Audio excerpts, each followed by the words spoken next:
अस्सलाम वालेकुम dear students, welcome to GS academy YouTube channel. आज हम जनरल साइंस के चैप्टर नंबर 4 इंसानी सेहत को स्टडी करेंगे। तो चलते हैं हम अपने आज के टॉपिक की तरफ। हमारा आज का टॉपिक है जी वर्जिश और सेहत यानी एक्सरसाइज एंड हेल्थ। वर्जिश को आप अकेले करें या ग्रुप की सूरत में करें, ये खुशको नमल है।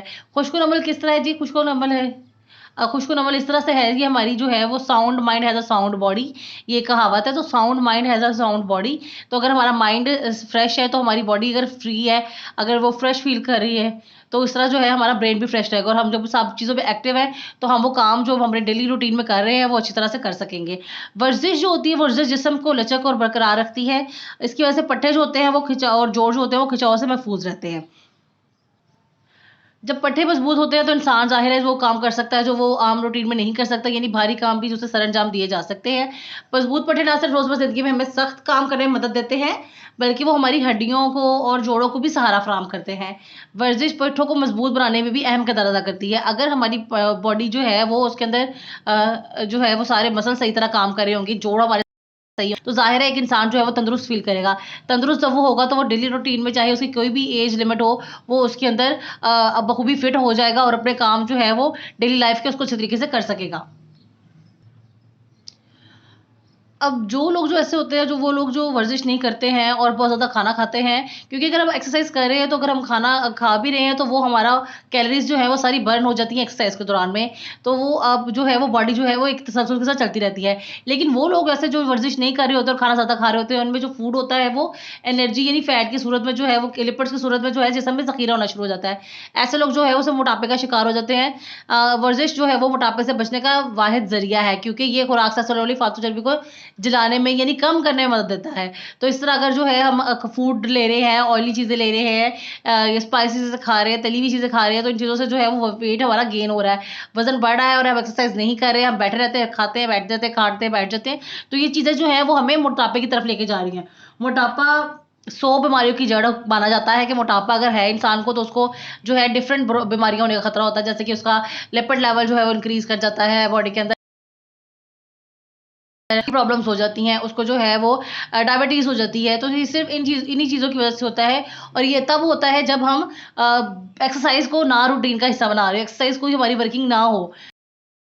कि जो है वो दोनों डिफरेंट चीज़ें हैं।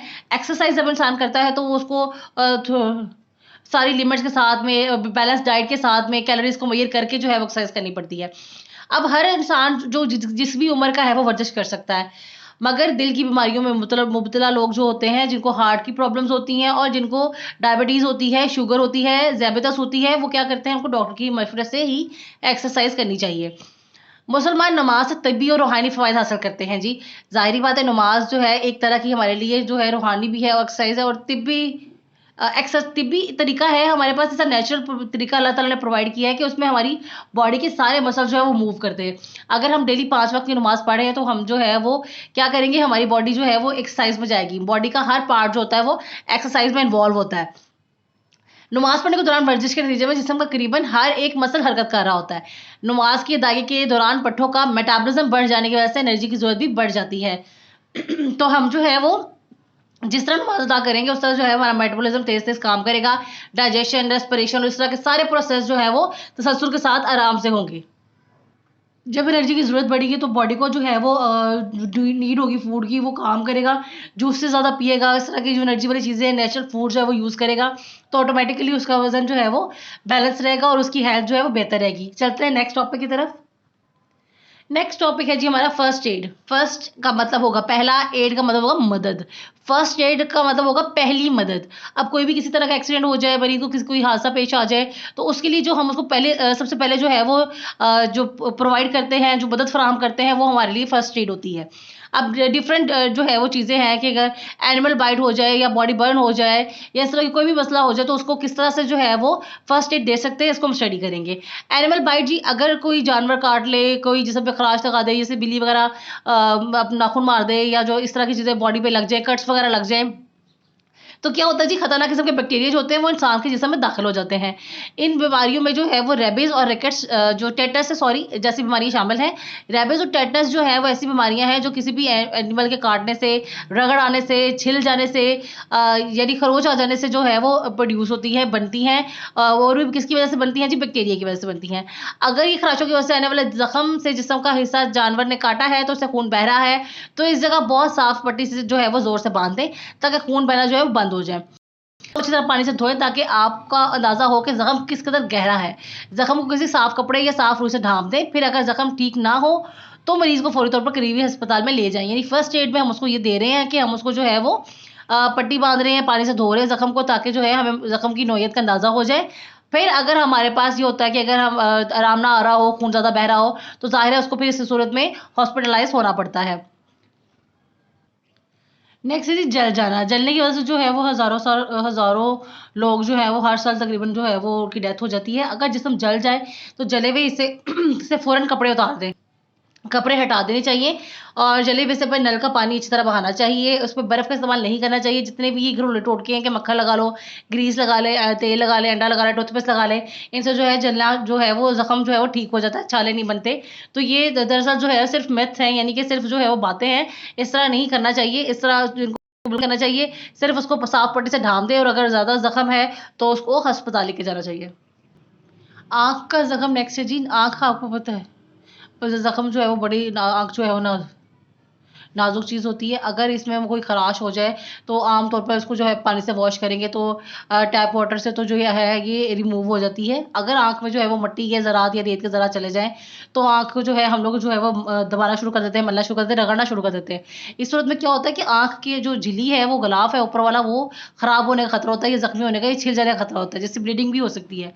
आँख को साफ पानी से धोएँ ताकि मिट्टी या रेत के ज़रात जो है वो बाहर निकल जाएँ।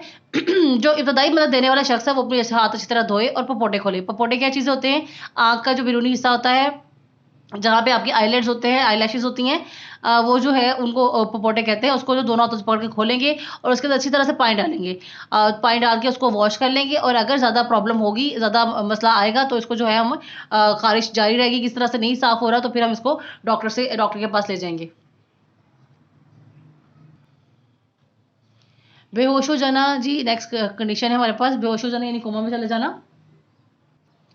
बेहोश हो जाना यानी कोमा में चले जाना। तो बेहोश होना ऐसी कंडीशन होती है जिसमें 2 तरह की सूरतों में शदीद खतरा लाहक हो सकता है। अगर आप जो है वो ज़ुबान जो है वो तालू के साथ चिपक जाने की वजह से सांस का बंद हो जाना या दिल की धड़कन का बंद हो जाना। ऐसी हालत जिसमें पहले ये यकीन कर लें कि सांस चल रहा है कि नहीं। क्योंकि सबसे पहले हमारी श्योरिटी ये होनी चाहिए कि जो हमें मरीज़ को इंसान जो है वो जो फैट को सांस चल रहा है तो उसको सीधा ज़मीन पे लेटाएँ और उसके सर के नीचे कोई चीज़ ना रखें, कोई तकिया वगैरह ना रखें, टाँगों और बाजुओं को उठाकर सर की जानिब लेके आएँ और मरीज़ को अस्पताल ले जाएँ। दूसरी कंडीशन ये है कि अगर मरीज़ सांस ना ले रहा हो तो मरीज़ को थोड़ा-सा ऊपर उठाएँ ताकि सांस की नाली सीधी हो जाए। मरीज़ का मुँह खोलें और अगर अभी भी कोई रुकावट जैसे कि खून है मुँह में, क्या है कि कोई रतूबत इकट्ठी हुई, कोई मवाद है, फ्लूइड इकट्ठा हुआ है, तो मुँह अच्छी तरह साफ़ करें। इस तरह मुमकिन है कि वो सांस की नाली जो है वो साफ़ हो जाए और मरीज़ को सांस चलने लग जाए। अब सांस अगर मरीज़ ना ले रहा हो तो उसे मसनूई सांस देना शुरू कर दें और इसको अस्पताल ले जाएँ। साँप का काटना, हमारे लोग जो है वो जो ट्राइबल एरियाज़ में रहते हैं या जो है जंगलात के करीब ज़्यादा लोग रहते हैं, वहाँ पे स्नेक जो हैं वो ज़्यादा क्वांटिटी में पाए जाते हैं, यानी कि वो खुले होते हैं। अगर आप देखेंगे तो शहरी इलाकों की तरफ साँप जो है इनका आना बहुत कम है। बट ऐसी सूरतों में अगर साँप कोई काट ले तो साँप काटने के लिए जो है इब्तदाई तदबीर जो है वो इख्तियार करनी चाहिए कि इस जगह को सख्ती से हम बाँध देंगे ताकि ज़हर जो है वो जिस जगह पे भी कटा है वो उससे आगे ना जा सके। ज़ख्म को हम धोएँगे ताकि ज़हर जो है वो ख़त्म हो जाए। मरीज़ को फ़ौरन नीचे लेटा देंगे ताकि वो साकिन हो जाए और जिस्म में ज़हर ना फैल सके। ज़ख्म ना तो चूसें, ना और इस तरह की इब्तदाई मदद देने वाले के मुँह में जानवर का ज़हर दाखिल हो सकता है, जो कि उसको भी इफ़ेक्ट कर सकता है, जो कि उसका ज़ख्म का ज़हर चूस रहा है। खून को बहने से ना रोकें और मरीज़ को अस्पताल ले जाएँ। अब खून को बहने से हम इसलिए नहीं रोकेंगे ताकि वो जो ज़हर है वो खून के साथ जो है वो निकलता रहे ज़ख्म में से, और अगर ज़्यादा प्रॉब्लम हो रही है, ज़्यादा खून निकल रहा है तो ज़ाहिर है इस कंडीशन में हमें अस्पताल जाना पड़ेगा। तो ये था हमारा आज का टॉपिक। अगर आपको कोई मसला है या आप कोई चीज़ जानना चाहते हैं तो हमारे जो है वो चैनल पे कमेंट ज़रूर कीजिएगा। इस वीडियो को शेयर करें और चैनल को सब्सक्राइब करें। नेक्स्ट वीडियो तक के लिए अल्लाह हाफ़िज़।